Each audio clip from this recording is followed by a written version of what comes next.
नमस्कार, आवाज समाचार में आपका स्वागत है। आपके साथ मैं हूं विपिन भट्ट। तो फाइनली इस कारोबारी हफ्ते का आज अंत हो गया है। बाजार में तो खैर एक रिकवरी वाला मोड कह सकते हैं, लेकिन अनिश्चितताओं से भरा रहा यह हफ्ता, खास तौर पर मार्केट के पॉइंट ऑफ व्यू से कुछ चिंताओं ने भी घेर लिया। सबका विश्लेषण बातचीत होगी और साथ में कुछ और खबरें आपके लिए, लेकिन शुरुआत करेंगे इस वक्त की बड़ी हेडलाइंस के साथ। कारोबारी हफ्ते के आखिरी दिन बाजार में रही तेजी। सेंसेक्स निफ्टी बढ़त के साथ हुए बंद। मिड कैप स्मॉल कैप शेयरों में रही खरीदारी। एनर्जी मेटल पीएससी इंडेक्स बढ़त पर बंद। आईटी शेयरों में रहा दबाव। अमेरिका के नेतृत्व वाले पैक्स सिलिका अलायंस में शामिल हुआ भारत। सेमीकंडक्टर, एआई और सप्लाई चेन सुरक्षा के लिए महत्वपूर्ण समझौते के ऐलान पर बोले अश्विनी वैष्णव। सदस्य देशों में एआई और सेमीकंडक्टर के क्षेत्र में बढ़ेगा सहयोग। दिल्ली में एआई समिट में हंगामा करने वाले यूथ कांग्रेस के कार्यकर्ताओं के खिलाफ दिल्ली पुलिस करेगी एफआईआर। बीजेपी ने कांग्रेस पर लगाया देश की छवि खराब करने का आरोप। यूथ कांग्रेस ने ली हंगामे की जिम्मेदारी। भारत अमेरिका के बीच ट्रेड डील पर जल्द होंगे हस्ताक्षर। भारत में यूएस के राजदूत सर्जियो गौर ने दी अपडेट। पीयूष गोयल बोले 23 फरवरी को चीफ नेगोशिएटर के नेतृत्व में यूएस के दौरे पर जाएगी भारतीय टीम। डील अप्रैल तक ऑपरेशनल होने की उम्मीद।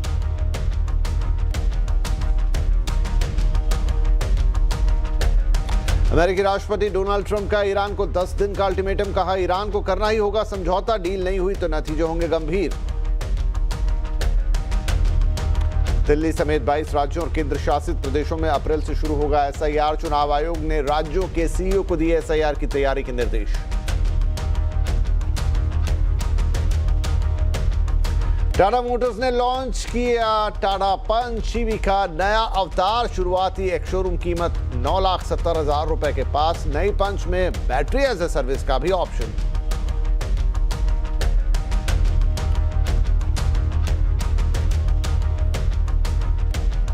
तो ढेर सारी खबरें हैं आज भी आपके लिए, लेकिन शुरुआत कर लेते हैं एक बार फिर से इंडिया एआई इंपैक्ट समिट के साथ।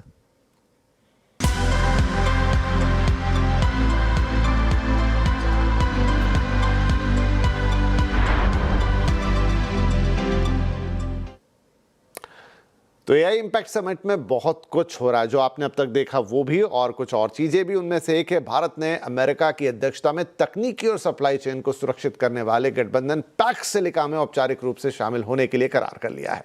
केंद्रीय आईटी मंत्री अश्विनी वैष्णव और भारत में यूएस के राजदूत सर्जियो गौर इस मौके पर मौजूद रहे। ये अलायंस सेमीकंडक्टर, एआई और टेक्नोलॉजी की सप्लाई चेन को सुरक्षित और मजबूत बनाने के लिए है। यूएस के साथ और यूएस के साथ और भी कई जुड़े हुए देशों के साथ मिलकर भारत पैक्स सिलिका यानी सेमीकंडक्टर इलेक्ट्रॉनिक्स की वैल्यू चेन का हिस्सा बना है, जिससे भारत की इलेक्ट्रॉनिक्स इंडस्ट्री को, सेमीकंडक्टर इंडस्ट्री को बहुत लाभ होगा।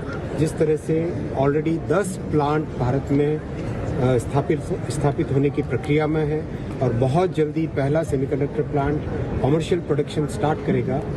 उस कड़ी में भारत में सेमीकंडक्टर की डिज़ाइन, चिप डिज़ाइन, आज सबसे एडवांस 2 नैनोमीटर की चिप्स भारत में डिज़ाइन हो रही है। कंप्लीट इकोसिस्टम भारत में आ रहा है। उसी के लिए पैक्स सिलिका की बहुत इंपॉर्टेंस रहेगी। उसका लाभ भारत के नौजवानों को मिलेगा। धन्यवाद। राइट, तो बहुत इंपॉर्टेंट डील है ये, लेकिन इस डील के क्या फायदे होंगे, किस तरीके से भारतीय इलेक्ट्रॉनिक इंडस्ट्री या मैन्युफैक्चरिंग को बढ़ावा देगी ये डील, बताएंगे डिटेल में हमारे संवाददाता असीम मनचंदा। जी असीम। कुछ महीने पहले चीन ने क्रिटिकल मिनरल्स की सप्लाई रोक दी थी। इससे कई देशों के उत्पादन पर भी असर पड़ा था। तो उससे निपटने के लिए जो अमेरिका के प्रेसिडेंट ट्रंप हैं, उन्होंने पैक्स सिलिका बनाने की घोषणा की थी। ये एक विकसित देशों का समूह है। इस समूह के अंदर ऑस्ट्रेलिया, इंग्लैंड के साथ साथ ग्रीस और इजराइल जैसे देश शामिल हैं। ये देश आपस में सहयोग करते हैं और सुनिश्चित करते हैं कि किसी भी कंट्री की जो क्रिटिकल मिनरल्स की सप्लाई है या सेमीकंडक्टर या एआई की जो सप्लाई है, उसमें किसी भी तरह की कोई बाधा ना आए। तो आज भारत ने भी इंडिया एआई समिट के दौरान पैक्स सिलिका को ज्वाइन कर लिया। भारत ने इस पैक्स सिलिका के ऊपर हस्ताक्षर कर दिया है। भारत भी अब इसका पार्ट बन गया। तो इससे भारत को काफ़ी फायदा होने वाला है। खासतौर पर कि भारत जिस तरह से सेमीकंडक्टर बनाने की दिशा में काफ़ी तेजी से आगे बढ़ रहा है, आर्टिफिशियल इंटेलिजेंस की दिशा में काफ़ी तेजी से आगे बढ़ रहा है और क्रिटिकल मिनरल्स की भी उसको जरूरत होगी। तो ये बाकी सारे देश मिलकर के सहयोग करेंगे ताकि किसी भी तरह से सप्लाई में कोई भी बाधा ना आए। तो इसका फायदा भारत को आने वाले दिनों में होगा। ओके राइट, थैंक यू असीम। वैसे असीम ने काफ़ी हद तक बताया कि क्या मकसद है इसको बनाने का, लेकिन थोड़ा और डिटेल में जाते हैं, थोड़ा और डिटेल में समझते हैं, क्योंकि मार्केट की भी निगाहें थी इसके ऊपर। तो पैक्स सिलिका क्या है, किस मकसद से बनाया गया और इसका भारत को क्या फ़ायदा होगा, और विस्तार के साथ समझा रही है हमारी सहयोगी कंचन नौटियाल। जी, तो पैक्स सिलिका की अगर बात करी जाए तो काफी बड़ी डेवलपमेंट जो है वो आज हमें अपने देश के अंदर होती हुई दिखाई दी है।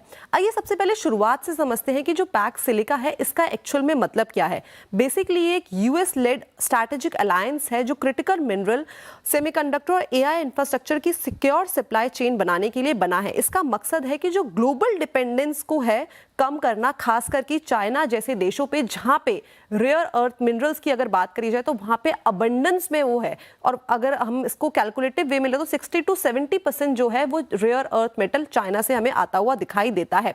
इसमें देखिए इंडिया के साथ साथ 12 और कंट्रीज है इस पैक्ट में जिन्होंने साइन किया है, और इस जो डेवलपमेंट है उसके ऊपर वो फोकस कर रही है। नाम आपकी स्क्रीन के ऊपर मेंशन कर दिए गए हैं, America, Australia, Greece, Netherland, Israel, Japan और बाकी की जो भी कंट्रीज है इस टाइम पे यूएस के साथ जो ये पैक्ट है वो साइन करने में मदद कर रही है।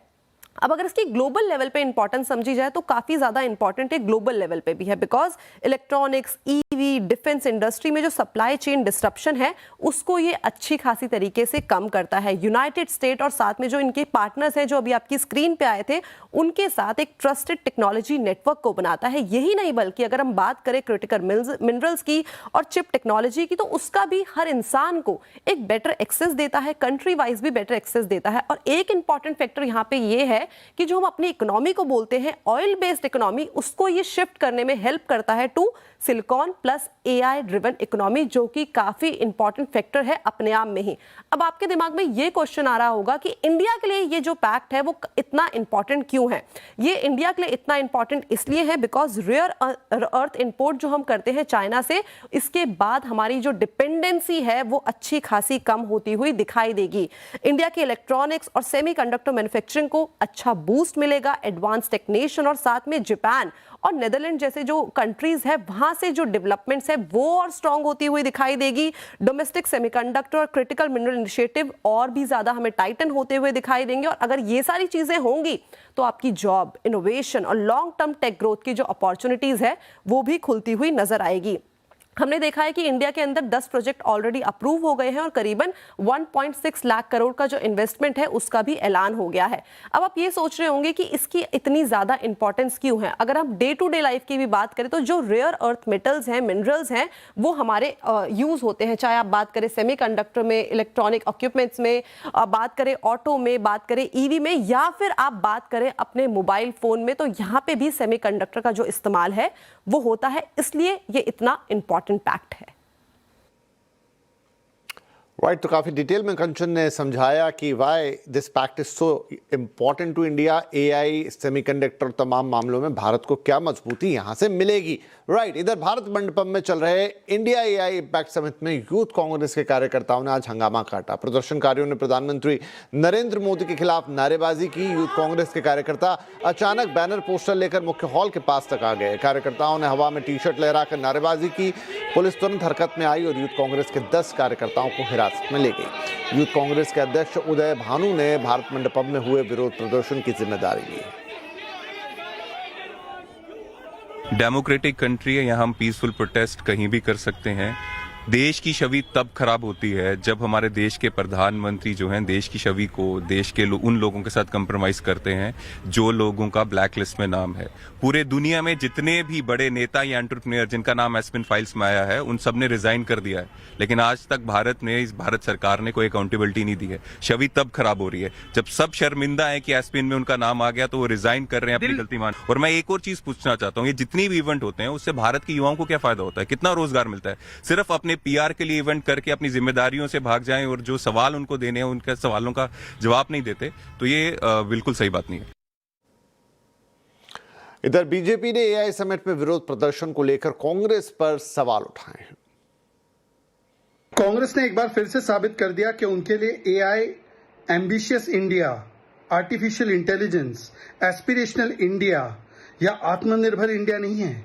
इनके लिए एआई एंटी इंडिया है। ये आईएनसी नहीं, ये एएनसी, एंटी नेशनल कांग्रेस है। भारत और अमेरिका के बीच ट्रेड डील को लेकर एक बड़ा अपडेट आया है। वाणिज्य मंत्री पीयूष गोयल ने कहा है कि अमेरिका, यूके और ओमान के साथ अप्रैल तक, जबकि न्यूजीलैंड के साथ सितंबर तक शुरुआती ट्रेड डील लागू होने की उम्मीद है। पीयूष गोयल ने कहा है कि भारतीय टीम 23 फरवरी को अमेरिका के दौरे पर जाएगी। पीयूष गोयल ने ये बात एक्सपोर्ट प्रमोशन मिशन लॉन्च के मौके पर कही है। ज्यादा डिटेल्स के लिए हमारे साथ जुड़ गए हमारे संवाददाता आलोक प्रियदर्शी। तो आलोक, कई अलग अलग ट्रेड डील्स की डेडलाइन बता रहे हैं यहाँ पर वाणिज्य मंत्री, खासतौर पे अमेरिका की डील कब एक्टिव हो जाएगी, क्या डिटेल्स हैं ये सब? बिल्कुल, देखिए, वाणिज्य मंत्री पीयूष गोयल ने साफ कहा है कि जो अमेरिका के साथ जो बायलैटरल ट्रेड एग्रीमेंट है उसका जो पहला हिस्सा जल्द ही 1-2 दिनों के अंदर साइन होगा और इसे ऑपरेशनल होने में अप्रैल तक का वक्त लग सकता है, नहीं अप्रैल के पहले हो सकता है। इसके साथ साथ जो इससे पहले ओमान और यूके के साथ जो डील साइन हो चुके हैं उसके भी अप्रैल तक ऑपरेशनल होने की उम्मीद है। तो ये कुल मिलाकर जो तीनों जो बड़े डील हैं वो ऑपरेशनल होने की उम्मीद अप्रैल तक है। रही बात न्यूजीलैंड की, जिसके साथ डील साइन हो चुकी है, उसको भी सितंबर तक उसके ऑपरेशनल यानी उसे लागू होने की उम्मीद की जा रही है। इसके अलावा उन्होंने ये भी कहा कि 23 फरवरी को जो भारत के चीफ नेगोशिएटर हैं उनके नेतृत्व में एक टीम अमेरिका जा रही है और वहाँ पर जाके ये सब चीज़ें जो आने वाले दिनों में जो डील होने वाली है, साइन होने वाले हैं, उस पर फाइनलाइज करेगी। इसके साथ साथ उन्होंने ये भी कहा कि जो कनाडा के साथ टर्म ऑफ रेफरेंस पर चर्चा चल रही है, चूंकि कनाडा के प्राइम मिनिस्टर भारत आने वाले हैं, उससे पहले हम लोग चाहते हैं कि जल्दी से जल्दी ये सब टर्म ऑफ रेफरेंस पर फाइनल सहमति बन जाए। और इसके साथ साथ आने वाले दिनों में चिली, पेरू और मैक्सिको के साथ भी ट्रेड डील को लेकर चर्चा लगातार चल रही है। जी, इसके अलावा आलोक, जो ये एक्सपोर्ट प्रमोशन मिशन लॉन्च किया गया है, बताया जा रहा है कि इससे एक्सपोर्टर्स को काफ़ी फ़ायदा होगा। इसमें क्या क्या स्कीम्स हैं और किस तरीके से एक्सपोर्टर्स को फ़ायदा पहुंचाने वाला है? बिल्कुल, देखिए, सबसे पहले मैं जो वाणिज्य मंत्री पीयूष गोयल ने कहा इसकी टाइमिंग को लेकर कहा कि 4 देशों के साथ हमने डील ऑपरेशनल कर चुके हैं, ट्रेड डील, और आने वाले दिनों में जो बाकी के 5 डील हैं वो भी ऑपरेशनल होने वाले। लिहाजा ये बिल्कुल एक्सपोर्टर्स के लिए सही मौका है ताकि वो इस मैक्सिमम जो FTAs का फ़ायदा उठाएं। और इसीलिए सरकार जो है एक्सपोर्ट प्रमोशन मिशन के तहत 25,000 करोड़ रुपए के जो ऐलान किया गया था उसको आज से लागू कर रही है। उसके लिए जो गाइडलाइंस है उसको जारी किया पीयूष गोयल ने और कहा कि इससे कई तरह से जो खासतौर से MSME एक्सपोर्टर्स हैं उनको फ़ायदा होने वाला है। इसके तहत जो 3 स्कीम थी उसको पहले ही जारी कर दिया गया था, आज 7 स्कीम को जारी किया गया है। इसके तहत सबसे बड़ा जो स्कीम है वो है कर्ज लेने पर जो 2.75% जो इंटरेस्ट सबवेंशन है वो देने की बात है। इसके अलावा ई-कॉमर्स एक्सपोर्टरों के लिए क्रेडिट फैसिलिटी दी जाएगी। साथ ही साथ नए मार्केट तलाशने वाले जितने भी एक्सपोर्टर्स हैं उनके लिए अलग से इंसेंटिव देने का ऐलान किया गया है। साथ ही साथ जो विदेशों में वेयर हाउस, फुलफिलमेंट सेंटर वगैरह जो एस्टैब्लिश करेंगे उसके लिए भी सरकार क्रेडिट फैसिलिटी देगी। साथ ही साथ जो इंटरनेशनल टेस्टिंग फैसिलिटी वगैरह जो होते हैं, कंप्लायंस, इन सब के लिए भी सरकार ने कई तरह के ऐलान किए हैं। तो ये जो टोटल ऐलान किए गए हैं पूरा जोर है कि जो भी FTAs हुए हैं या हो रहे हैं उसका मैक्सिमम जो एक्सपोर्टर्स हैं उसका फ़ायदा उठाएं, पूरे दुनिया भर में नए नए मार्केट तलाशें, US के बड़े मार्केट को कैप्चर करें। ये तमाम चीज़ें उन्होंने इस मौके पर कही और ये बड़ा खाका निकल कर सामने आया। उन्होंने ये भी उम्मीद जताई कि फरवरी का जो एक्सपोर्ट है वो डबल डिजिट में आने की उम्मीद है। बहुत शुक्रिया आलोक के इस पूरे अपडेट के लिए, और साथ में ये भी कि एक्सपोर्ट का जो फरवरी का जो एक्सपोर्ट डाटा है वो डबल डिजिट में आ सकता है। बहुत शुक्रिया। इधर भारत में US के राजदूत सर्जियो गौर ने भी भारत अमेरिका के बीच ट्रेड डील पर अपडेट दिया है। उन्होंने कहा कि भारत और अमेरिका के बीच ट्रेड डील पर जल्द ही हस्ताक्षर होंगे। गौर ने कहा कि उन्हें इस बात की खुशी है कि दोनों देशों के बीच अंतरिम डील हो गई है। I think we have a great relationship. I think it comes down to multiple things. The first thing is the great friendship between our president and your prime minister. The signing will happen very soon. In fact, even this week, we have both teams are talking to each other and actively getting to a place where both will be able to sign. Look, the reality is there's tens of thousands of points. That we're not dealing with a small country. This is one of the biggest economies. And so we're thrilled that the interim deal is done. You have the few tweaking points that are left to do, but it's done. So the signing will happen sooner than later. चलिए अब बात कर लेते हैं बाजार की। कारोबारी हफ्ते के आखिरी दिन बाजार में आज तेजी रही। सेंसेक्स और निफ्टी बढ़त के साथ बंद हुए हैं। मिड कैप, स्मॉल कैप शेयरों में भी अच्छी खरीदारी देखने को मिली है। तो बाजार में कैसा रहा है आज का कारोबार, डिटेल में बता रही है हमारी सहयोगी कंचन नौटियाल। तो हफ्ते का आखिरी कारोबारी दिन, कल का हमने एक सेशन देखा था जहां पे बाजार में भारी बिकवाली देखने को मिली थी। अगर आज के सेशन की बात करी जाए तो बाजार अच्छा खासा संभलता हुआ हमें दिखाई दिया है। निफ्टी 50 बैंकिंग मिड कैप में अच्छी खासी तेजी देखने को मिली है। एक स्मॉल कैप की बात करी जाए तो यहाँ पे थोड़ा सा जो प्रेशर है वो बाउंड अप होता हुआ दिखाई दिया है। इसके अलावा बाकी के सेक्टर्स की तरफ नजर डाली जाए तो जो आईटी पैक है अभी भी एक सरदर्द बना हुआ है, लेकिन रेस्ट ऑफ द इंडेक्स की तरफ आप नजर डालेंगे तो बाजार में अच्छी रिकवरी कल के हमें लो से देखने को मिली है। ऑटो की बात कर लीजिए, डिफेंस, इनफैक्ट रियलिटी जहां पे लंबे टाइम से हम देख रहे थे एक मंदी का सत्र बना हुआ था, वहां पे भी आज एक रिकवरी देखी गई है। अब बात कर ले अगर स्टॉक स्पेसिफिक एक्शन की, तो आइए देखते हैं कि निफ्टी में कौन से शेयर्स ऐसे रहे हैं जहां पे बढ़त देखने को मिली है। हिंडाल्को बिकॉज मेटल्स में अच्छी खासी तेजी, उसके बाद ये रिएक्शन देखने को मिला है। NTPC and Larsen and Toubro करीबन 2.5% के गेन्स के साथ आज क्लोज हुआ है। लूजिंग पॉकेट की बात कर ली जाए तो सारे ही मेजॉरिटी ऑफ स्टॉक्स ऐसे हैं जो आपको आईटी पैक से देखने को मिलेंगे, एक्सेप्ट ग्रासिम इंडस्ट्री, टेक महिंद्रा, इन्फोसिस और एचसीएल टेक, क्योंकि आईटी ही एक सरदर्द बना हुआ है तो स्टॉक्स में भी वही रिएक्शन हमें आता हुआ दिखाई दिया है। लेकिन एफएमसीजी सेक्टर में अच्छी तेजी आज हमें देखने को मिली है। Dabur, Hindustan Unilever, Godrej consumer, Colgate अच्छे गेन्स के साथ आज बंद हुए हैं। यही नहीं बल्कि अगर हम बाकी के सेक्टर्स की बात करें, मेटल्स की बात करें, तो यहाँ पे भी जो मोमेंटम है हमें शानदार देखने को मिल रहा है। मेटल में हम काफी लंबे टाइम से देख रहे हैं कि जो एक बढ़त है वो देखी जा रही है और वही सेम रिएक्शन आज के सत्र में भी देखा गया है। लेकिन अंत भला तो सब भला, कल के लूजिंग को देख के, स्ट्रिक को देख के जो डर लग रहा था मार्केट में, आज वो रिकवर होता हुआ दिखाई दिया है। राइट, तो ये था आज का मार्केट अपडेट। और इनफैक्ट आज का जो आवाज अड्डा या मार्केट अड्डा है वो भी इन्हीं सारी बातों के इर्द गिर्द होगा। रात 7:57 पर जरूर जुड़िएगा हमारे साथ, क्योंकि ये सारी बातें अब अगले हफ्ते पे क्या इंपैक्ट डालेगी वो चर्चा वहां होगी। एक छोटा ब्रेक ले रहे हैं यहाँ पे, ब्रेक के बाद कुछ और खबरें। वेलकम बैक, आप देख रहे हैं आवाज समाचार और कुछ और खबरें आपके लिए। अमेरिकी राष्ट्रपति डोनाल्ड ट्रंप ने ईरान को खुली चेतावनी दे दी है। अमेरिका ने ईरान को 10 दिन का अल्टीमेटम दिया है। वॉशिंगटन में गाजा पीस बोर्ड की पहली बैठक के दौरान ट्रंप ने स्पष्ट शब्दों में कहा कि ईरान को समझौता करना ही होगा और डील नहीं हुई तो इसके गंभीर परिणाम भुगतने होंगे। साथ ही कहा है कि पूरे इलाके की स्थिरता से खिलवाड़ बर्दाश्त नहीं की जाएगी। आने वाले करीब 10 दिनों में स्थिति साफ हो सकती है। ट्रंप ने कहा कि अगर 10 दिन में डील नहीं हुई तो कुछ बड़ा होगा। They cannot continue to threaten the stability of the entire region, and they must make a deal. Or if that doesn't happen, I maybe can understand. If it doesn't happen, it doesn't happen. But bad things will happen if it doesn't. So now we may have to take it a step further, or we may not. Maybe we're going to make a deal. You're going to be finding out over the next probably 10 days.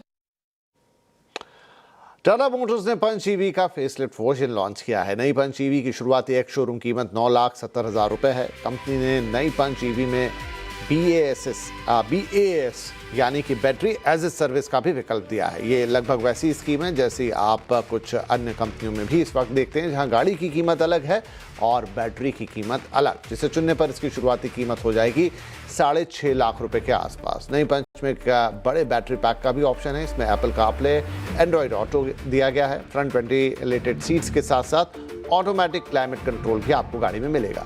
आपको इसमें 360 degree camera भी है और ये car एक बार charge करने में करीब 468 किलोमीटर तक की रेंज दे देती है।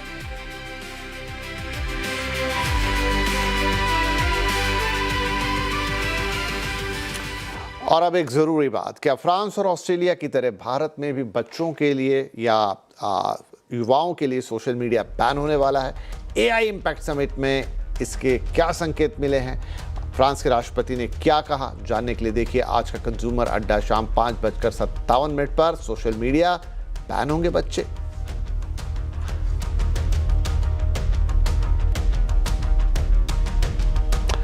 इसी के साथ आवाज समाचार के इस एडिशन में फिलहाल इतना ही, लेकिन CNBC आवाज पे आज फ्राइडे स्पेशल है। आपके लिए ढेर सारी प्रोग्रामिंग हमने की है, तो आगे चलते वो कुछ और, साथ ही हमारे सोशल मीडिया प्लेटफॉर्म भरपूर हैं आपके लिए ताज़ा, अपडेटेड और इनफैक्ट काफ़ी रोचक खबरों के साथ। तो ज़रूर लॉग ऑन कीजिए और साथ ही TV पर भी बने रहिए। नमस्कार।